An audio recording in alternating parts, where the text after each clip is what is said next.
Ok. ¿Alguna pregunta? Vamos a subir todo lo que vimos. Habíamos visto que si teníamos rotaciones en el espacio ordinario,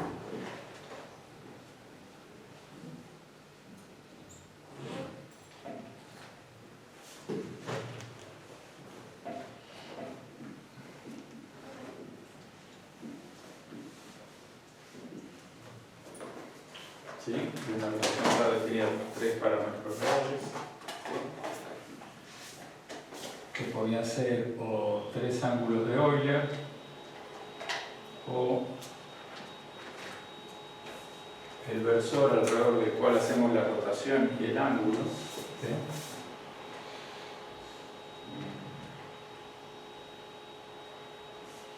Un versor es una dirección del espacio, son 2 ángulos. Y el ángulo de rotación sería otro. Esos son los 3 parámetros. Esto inducía en el espacio de estados, ¿sí? Un estado rotado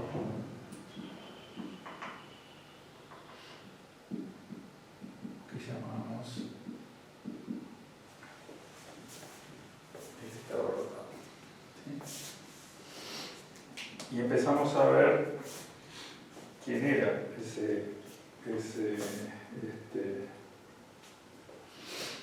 operador. Fíjense que este es un operador abstracto, no opera en el espacio de Hilbert, ¿sí? De manera que no es una matriz, una función, una derivada, sino que es quién sabe qué. Cuando tomemos un sistema de coordenadas, pues podremos ver quién es, así como el operador impulso. Por el operador de impulso, en la representación de posición, el operador de impulso resulta que deriva de la función de delta. Pero en la representación de momento, el operador de impulso es un operador multiplicativo. Multiplica por P a los autoestados, o a los estados con impulso definido. ¿Sí? De manera que el mismo operador en diferentes representaciones son cosas diferentes. ¿Sí? Y un operador que transforma infinitos estados en infinitos estados, uno finalmente lo va a definir por sus elementos de matriz, entre estados de la base. ¿Sí? Si uno dice qué es lo que hace mi operador para todos los elementos de la base, después puedo calcular qué es lo que hace para cualquiera. Eso es muy fácil de pensarlo en 3 dimensiones, que es lo que hacemos con cualquier transformación en un espacio vectorial, en un espacio de 3 dimensiones. Y acá lo mismo, ¿no? Este operador, como dijimos, es abstracto, va a estar generado por las rotaciones, de manera que es lo mismo que decir que es un operador correspondiente a la rotación, que la podemos parametrizar de esa manera. Y vimos que este operador tomaba la expresión E a la menos I J por N dividido H bar por phi. ¿Sí? A veces se llama vector phi a simplemente esto, ¿no? ¿Bien? Entonces el operador de rotación es E a la menos I J por phi dividido H bar. ¿Bien? Esta es la expresión fundamental. ¿Sí? Esto lo hemos deducido simplemente usando transformaciones muy pequeñas, con parámetros muy pequeños, lo que llamamos transformaciones infinitesimales. Entonces, con lo que trabajábamos era con el desarrollo en potencias de esto a primer orden. ¿Sí? Y eso es suficiente para determinar la expresión completa, porque si la función es analítica, digamos, la puedo reconstruir a partir de su primer derivada. En este caso es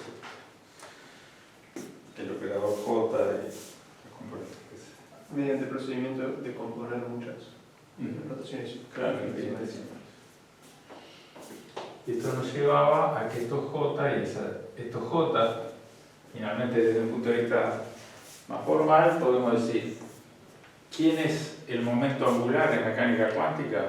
Y bueno, es el generador, y acá con generador tiene una acepción bien precisa, es el generador de las rotaciones. ¿Qué quiere decir generador de rotaciones? Bueno, es el operador que exponenciado, y multiplicado por las cosas que corresponden, me rota los estados. Tengo este estado original, ¿sí? ¿Cómo será cuando roto mi sistema? El mismo estado. ¿Cómo lo estoy viendo una vez que lo roté? No debería cambiar mucho si lo roto, ¿no? Hay cosas que deben cambiar y otras que no. Uno se imagina. ¿Cambia la energía si lo roto? ¿Qué diría? Que no, tendría que computar. Tendría que computar. ¿Sí? ¿Cambia el momento angular total si lo roto? Bueno, salvo que eso, no sé que sea un resorte, clásicamente. Pero el momento angular total tampoco debería cambiar, porque es el total del que estoy hablando.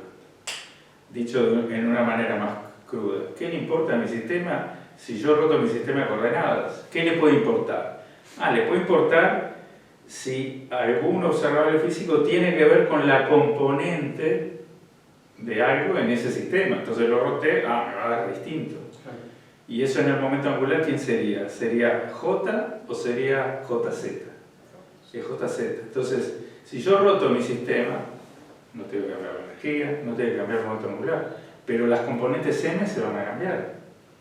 Entonces, si yo roto un sistema que tiene momento angular dado, y lo que voy a tener es el nuevo sistema rotado, va a tener la misma J, pero eventualmente las m me van a cambiar o se van a mezclar entre ellas.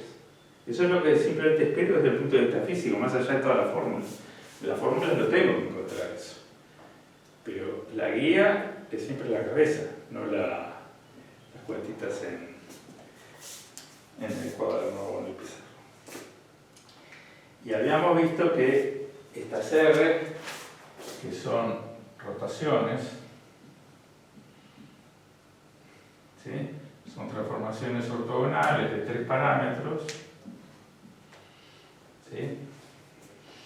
3 parámetros, cuando digo 3 parámetros, vamos a ponerlo explícitamente reales, ¿sí?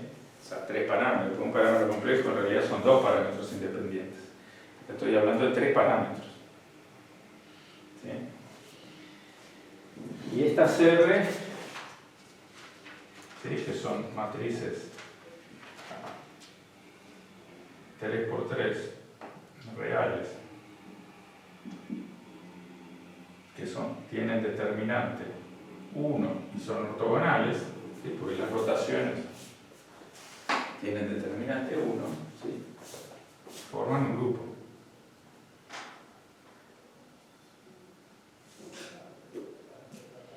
Y la operación del grupo, la multiplicación, es la multiplicación de matrices, que lo conocemos muy bien. ¿Está bien? Este grupo, bueno, estas son ortogonales, ¿sí? Ortogonales quiere decir preservan la norma, o sea, implica en R3 significa que el módulo de R es igual al módulo de R rotado, ¿sí? Esto lo hacen varias cosas. Lo hacen por un lado las rotaciones, ¿y quién más hace eso? Las inversiones. Las inversiones. O sea que las inversiones también preservan la norma. Entonces, lo que estamos considerando son las transformaciones de rotación. Las inversiones no tienen determinante 1. O sea, la parte de determinante 1 viene por mantener la orientación, ¿sí? Las que dan determinante -1 es dejar 2 ejes iguales y cambiar un eje por el opuesto. Bueno, esa transformación que invierte una coordenada, sí es una inversión, sí preserva la norma, pero no es no es un grupo. Este grupo se llama SO3, que quiere decir especial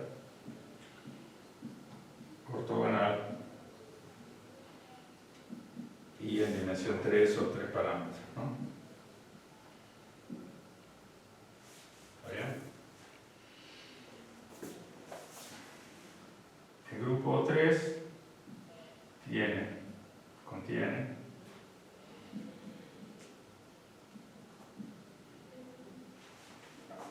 todos los de SO3 más las inversiones. Pero esto es un poquito más general que lo que estamos pensando. Estamos pensando en rotación. Okay. Y bueno, esto es un grupo elemental, tiene la identidad, existe la inversa, ¿sí? Que es la rotación con el mismo eje, con el phi opuesto, por ejemplo. El producto de dos rotaciones es una rotación. Si yo multiplico dos matrices de estas, me sigue dando una matriz ortogonal de determinante 1. Eso quiere decir eso, que el producto de matrices ortogonales es una matriz ortogonal, o que el producto de rotaciones es una rotación, y es asociativo, ¿no?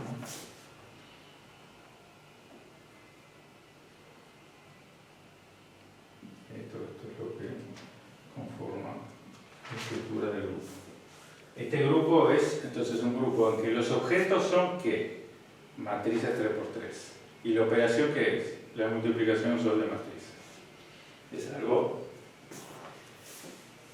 bien concreto. Pero a partir de esto vimos que, que podríamos decir que los asociados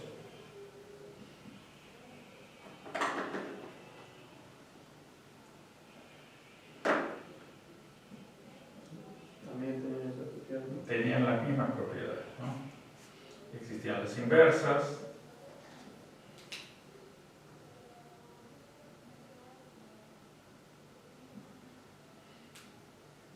esta era la identidad, ¿no? Lo que podríamos volver a llamar 1.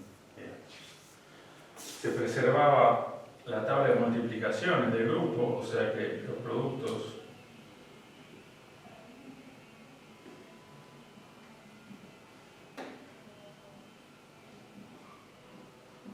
volvían a dar una transformación de otro tipo y también eran asociativos. Esta multiplicación, que ya no es una multiplicación de matrices, es una multiplicación de quién sabe qué, ¿no? Son operadores en un espacio de Hilbert que puede ser muy extraño. O sea, este es el grupo... Este es el grupo de rotaciones en el espacio de Hilbert, que es... que puede estar relacionado con algo con el otro, con el SO3. Claro, que es el mismo grupo, en el sentido de qué es lo que define un grupo. Y en general, más allá de que, tiene que tener inversa, tiene que tener una identidad, tiene que ser asociativo, lo que define al grupo, superando esas propiedades que se las pido a todos, es la tabla de multiplicaciones. Si yo hago este por este, ¿quién me da? Bueno, me da primero uno que está en el mismo conjunto. Y segundo, me da Carlos por Juan, me da Pedro. Esa tabla de multiplicación es lo que define al grupo. Es más, yo podría hacer la lista, si pudiera numerar las transformaciones estas ortogonales, diría el elemento 1 por el elemento 2 me da 3, el elemento 2 por el elemento 3 me da 4, el 1 por el 4 me da tanto. Y si escribo toda esa tabla, ni tengo que hablar de las matrices, tengo definido el grupo. Y después puedo tener realizaciones concretas del grupo. Por ejemplo, realizo el grupo a través de matrices. O por ejemplo, realizo el grupo a través de transformaciones en el espacio de Hilbert de los estados. Es el mismo grupo. Los objetos, porque el grupo que lo define, la tabla y la ley de multiplicación. ¿Sí? La tabla y la ley de multiplicaciones son casi sinónimos, ¿no? Así que estas son unas realizaciones matrices de este grupo SO3. El grupo SO3 es un grupo de transformaciones que que tienen esas propiedades que están ahí, ¿no? Bien. Y cuando uno tiene un grupo de matrices de esta manera, uno dice que esto es una representación del grupo. O sea, ahora sí lo puedo visualizar. Estoy, entre comillas, representando. ¿Bien? Y eso es entonces la representación del grupo.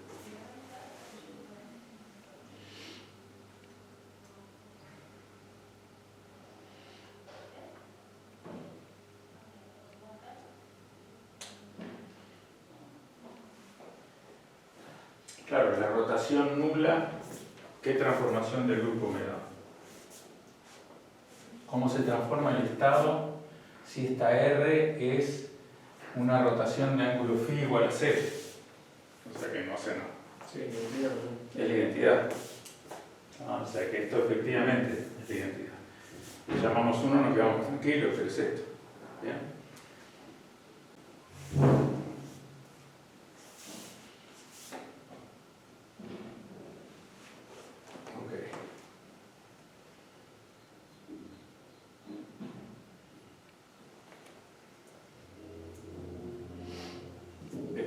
Este grupo, esta es la definición de un grupo cualquiera. Este grupo está que R por R traspuesta da la identidad. ¿Sí? O sea que este grupo tiene que satisfacer, esta es la definición concreta del grupo,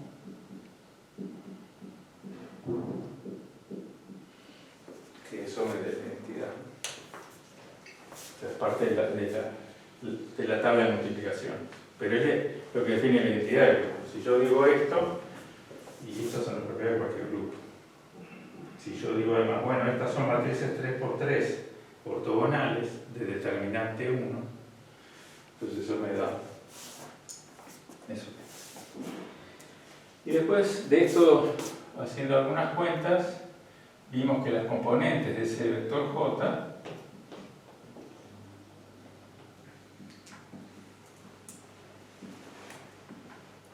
daban esto que está acá. Entonces, son las relaciones de conmutación del momento angular. Y de una forma provocativa, acá me falta una H barra, ¿no?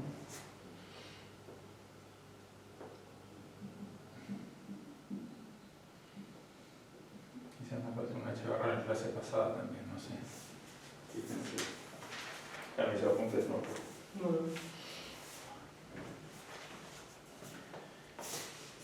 Y esta relación quiere decir que los generadores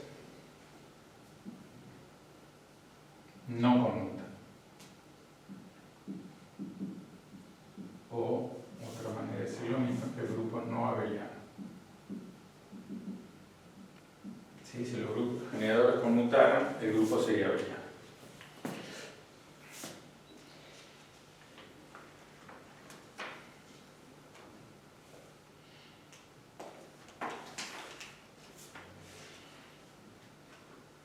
Después hicimos un ejemplo, ahora vamos a seguir a partir de ahí, y el ejemplo era el espinum medio, que es un momento angular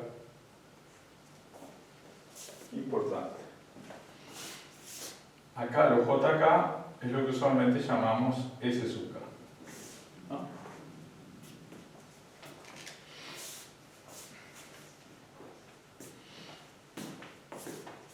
Y por ejemplo, una rotación de ángulo Z, ángulo φ, alrededor del eje Z, esto pues va a ser este operador, ¿no?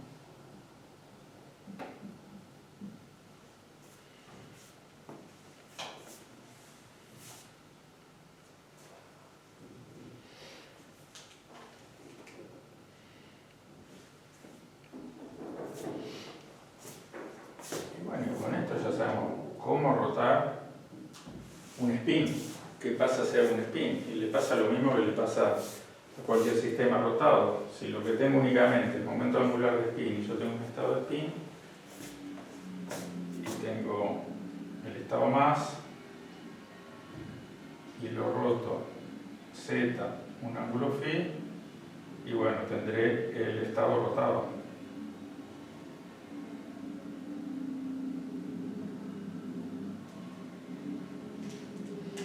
queda esto. Bueno, esto es una identidad, menos i sz phi sobre 2, más esto al cuadrado sobre 2 factorial, más la serie. Pero más significa tu estado de valor h barra sobre 2, ¿no? De sz. Usualmente notamos como más es un autoestado justamente de sz. Entonces esto nos da un h barra sobre 2 cada vez que tengo un sz. Entonces es como si acá sustituyera sz por h barra sobre 2. Entonces esto da e a la menos i phi sobre 2 por más. Y así es que se rotó el estado físico. Y ahí surgía la particularidad esa. Bueno, lo roto 2pi y vuelvo al mismo. Físicamente yo digo, si roto un spin 2pi, tengo el mismo estado físico. Sí, tenés el mismo estado físico, estamos de acuerdo. Pero este agrega un factor e a la pi. ¿Sí? Hay un signo menos. O sea que vuelve al mismo estado físico, porque eso finalmente es una fase, pero adquiere una fase.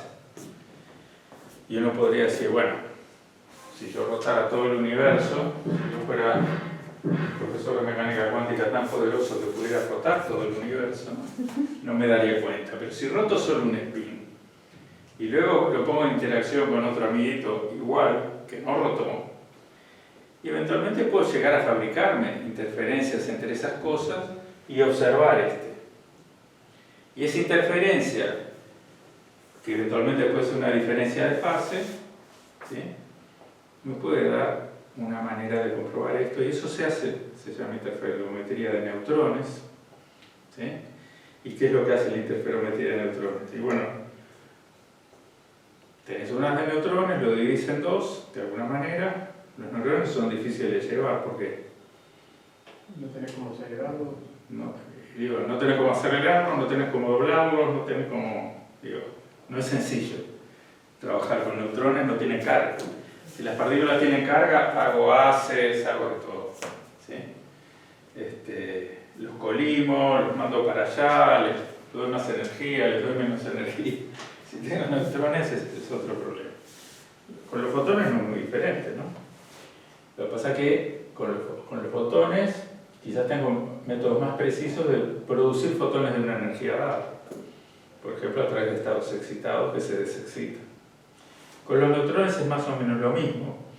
Yo puedo tener estados excitados nucleares que al desintegrarse tiren un neutrón para algún lado, y ese neutrón eventualmente puede tener una energía fija. Bueno, el punto es que los decaimientos que involucran neutrones son decaimientos beta.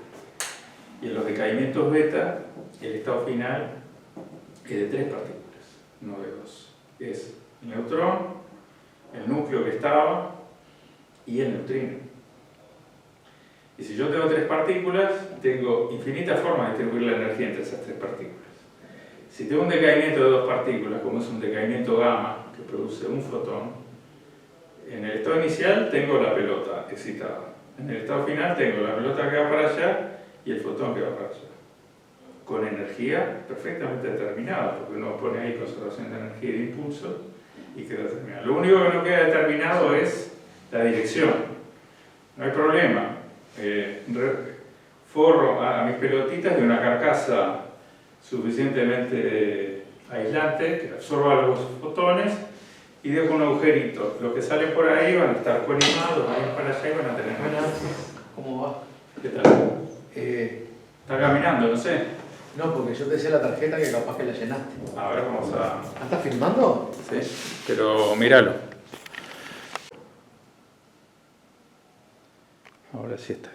Bueno, la interferometría hace eso, separando los haces, uno lo hace pasar por una parte con campo magnético, ahí el spin rota porque precede, ¿sí? Después lo sabe interferir y resulta que en esa interferencia hay un coseno que depende de esa fase, y si esa fase es pi, tengo interferencia destructiva, si la fase es 2pi o múltiplo, tengo interferencia constructiva, y entonces midiendo eso se puede comprobar ese signo menos, ¿no? Que aparece aquí con los espines un medio, que es tan interesante. Bien, y entonces habíamos hecho esto y habíamos visto cómo evolucionaban los valores medios.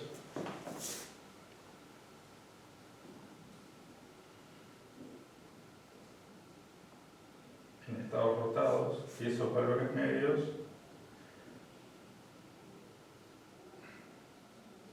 para una rotación de ángulo phi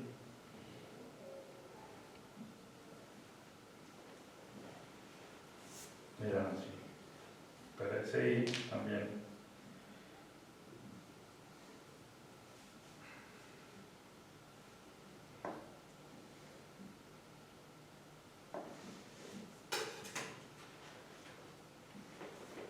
Mientras que el SZ, el valor medio, se nos iba a la fase, ¿no? Esto es un número real, y nos daba SZ. Donde cuando no le pongo la R son los estados no rotados. O sea que este rota como si fuera un vector. ¿Sí? Entonces si R va a RR, este también va a R. Eso. ¿Sí? Mientras que los que, y bueno, hacen cosas complicadas, ¿no? Pueden hacer esto, o si no son autoestados, pues harán lo que la ley de transformación da. Si uno aplica el SZ sobre un autoestado que no es autoestado de SZ, y empieza a cambiar los coeficientes y a mezclar los cursos. O sea, si yo aplicara este sobre el estado más, pero en la dirección X, el estado más en la dirección X es una combinación lineal de spin up y spin down. Entonces ahí me quedan distintas fases, ¿no? Porque con la parte A esto me da más h barra sobre 2 y con la parte A me da menos h barra sobre 2. Entonces, si este fuera un más X y le aplico este, no me va a quedar algo proporcional.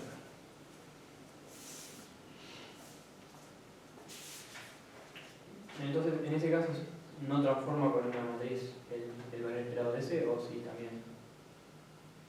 Por ejemplo, si la rotación es según X, transforma con una Sí, pero hay que trabajar más. Este es el ejemplo sencillo.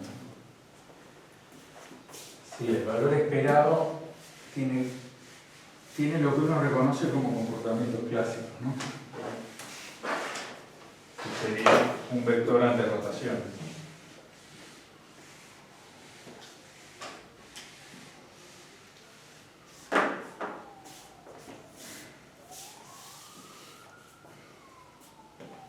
Entonces, volviendo al spin, vamos a hablar un poquito de la precesión de spin. ¿Qué quiere decir que el spin precede? Uno ya sabe que un momento angular o un spin, un momento angular en interacción con un campo magnético completamente uniforme, finalmente se genera una carga, ¿sí? Finalmente se genera una precesión de ese momento angular. ¿Sí? ¿Qué pasa con un spin en mecánica cuántica? Y bueno, tenemos un hamiltoniano, que es el que rige la evolución del sistema, que es el momento angular el producto escalar del momento magnético con ese campo magnético. En general, para una partícula, el mu es proporcional al spin. ¿Sí? Si la partícula no tuviera spin, no puedo tener ningún vector asociado a la partícula, intrínseco. El hecho de tener spin no nulo es el que da la posibilidad de tener un momento magnético. Si tengo un momento magnético, lo puedo poner en interacción. Y ese, bueno, tiene, si la partícula es de carga Q y masa M, el momento magnético es proporcional a Q sobre 2m, ese sería el resultado clásico. Lo que uno ve para un momento magnético asociado a una carga que que tiene un momento angular orbital, ¿sí? Pero esto es algo intrínseco, esto tiene que ver con la partícula, entonces en general acá aparece un factor G, ¿sí?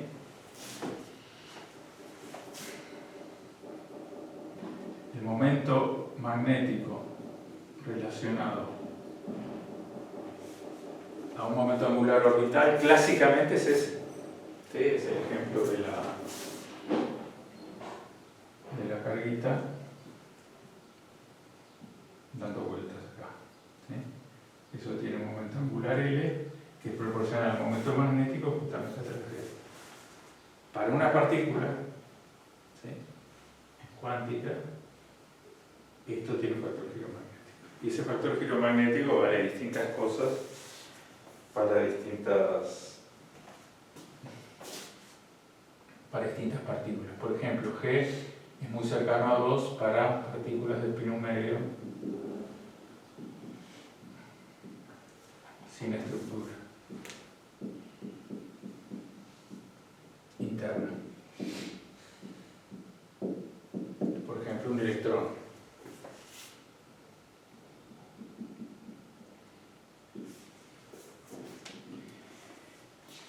Y para otras cosas, G puede ser cualquier cosa.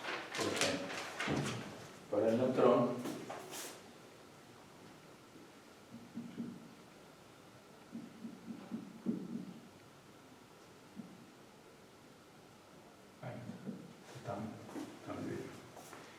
vale, por ejemplo, eso.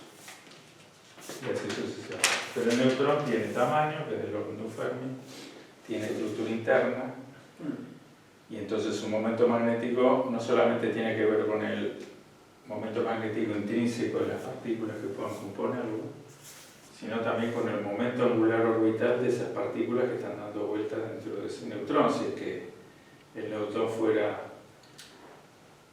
3 pelotitas dando vueltas. Si uno se hace esa imagen de 3 pelotitas dando vueltas, es bastante más complicado que eso. Y en algunas cosas se parece a 3 pelotitas dando vueltas. Y en otras cosas, cuando ese modelo no da, hay que pensarlo de otra manera. Entonces tenemos que para una partícula, en general tenemos que meter un G. Esta, como les comenté, esta era una predicción de la ecuación de Dirac de mecánica cuántica relativista. Y el cálculo exacto de esta G se puede hacer mucho más allá de este 2. ¿Sí? Ese fue el primer cálculo que hizo Schwinger, la primera corrección.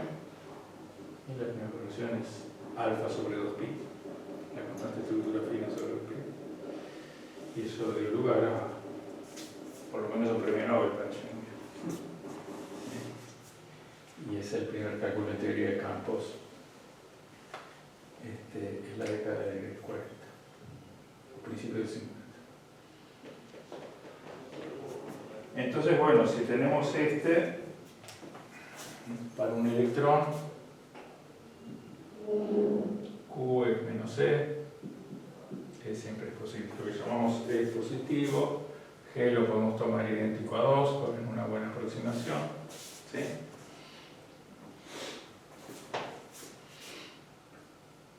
Y mu toma valores que son, bueno, EH sobre masa del electrón por C.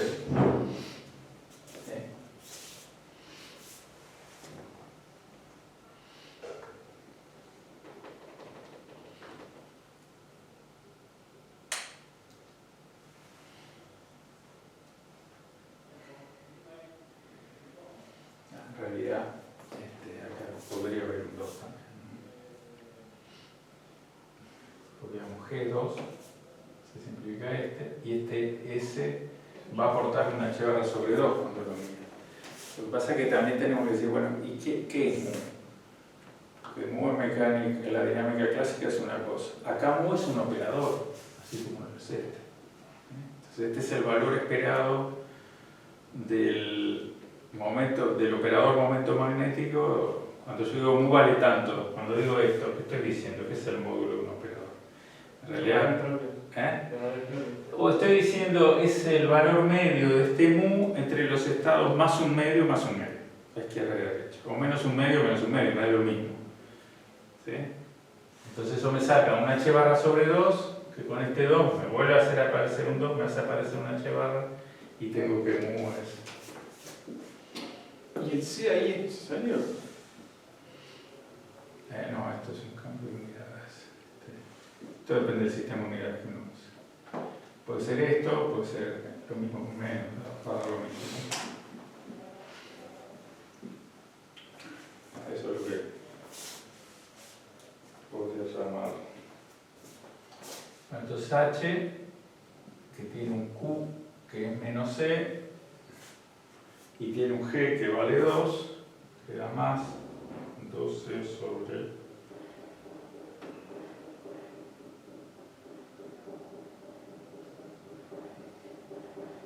no, claro, gracias por el comentario. Sí, esto es C.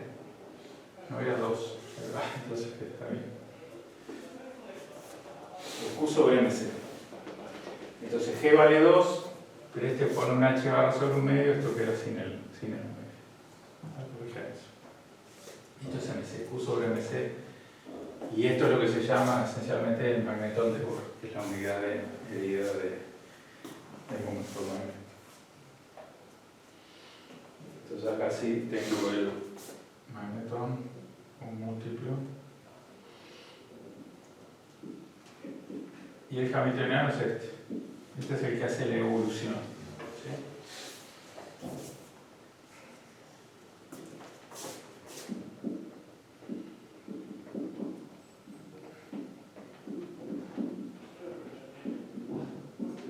Y si el campo es uniforme y constante, pues entonces H es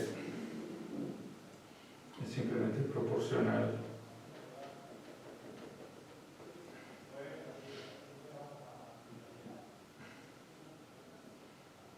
al operador SZ. Entonces esto es muy fácil, porque digamos, mi hamiltoniano es SZ. ¿Cuáles son los otros estados? Los otros estados de SZ. Ahora sumo las energías van a adquirir ese factor de proporcionalidad, ¿no?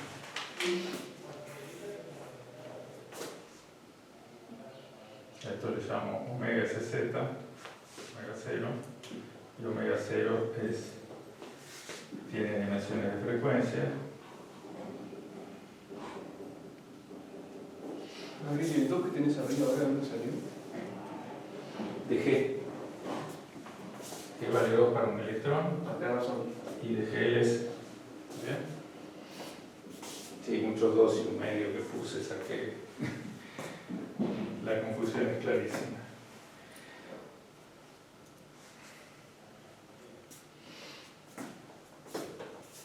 Bueno, entonces de acá tengo dos estados de energía que tienen energía H barra sobre 2 por todo esto, ¿no?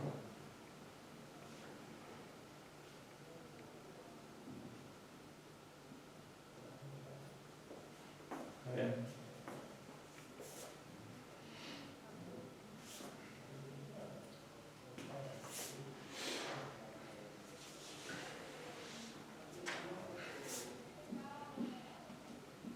Y además, menos E menos, la diferencia de esos dos niveles, es justamente H barra omega 0. Entonces sería la energía del fotón que se emite cuando paso de un nivel a otro. Entonces, una partícula spin un medio de dos niveles de energía. Bueno, ¿cómo paso de un nivel de energía a otro? Bueno, primero, para que pase, tiene que haber algo más que este hamiltoniano. Tiene que haber una interacción. Y si el universo fuera esto, el que tengo en el estado de más energía queda ahí indefinidamente. Si lo pongo en interacción de manera que pueda eventualmente con una perturbación pasar a un estado de menor energía, se emite un fotón de esta energía, que es la diferencia entre esos dos niveles.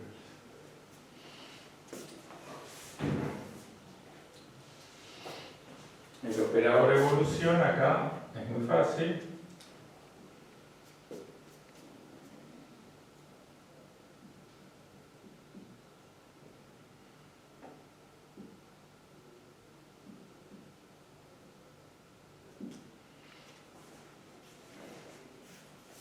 Como todo independiente de hamiltoniano es independiente del tiempo,